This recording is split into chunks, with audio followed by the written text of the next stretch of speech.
Owganistanyň paýtagty Kabulda janynyň geçenleriň saýlaw komissiýasyna eden hüjümünden soňra howpsuzlygyň köşkärlik derejesi ýokurlandy.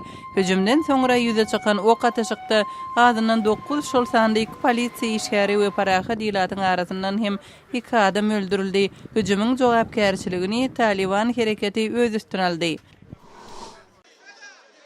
Pakistanyň Mohman Tire taýpalar regionunda yerli ýaşaýjylar köçelere çykyp, howpsuzlyk güýçleriniň ençeme adamy tutsak etmegine garşy protest geçirdiler.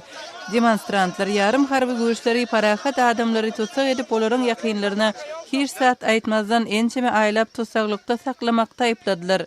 Adam hukuklaryny goraýjy aktivistler Pakistanyň howpsuzlyk güýçleri tarapyndan ýüzlerçe adamyň näwelli ýerlerde saklanýanlygyny aýdýarlar.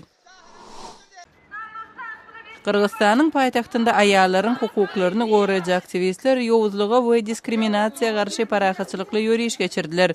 Protestçiler hökümet binasyna çelini ýöriş geçirip parlamente hat gowşurdylar. Aktivistler ýörişiň üstü bilen aýallara garşy edilen hüjümlere üns çekmekçi bolandyklaryny aýdýarlar. Gürjistanyň paýtagty Tbiliside daşky gurşawyň howpsuzlygyna bagyşlanan konferensiýa geçdi. Bu çäre hökümetiň we hökümete degişli däl guramalaryň wekilleri hem gatnaşdy. Gepleşikleriň dowamında Tbilisiniň ekologiýasy şol sanda howanyň hapalanmagy ýaly meselelere üns berildi. Siz Azatlyk radiosynyň şu günkü täzelikleri bilen tanyş boldunuz.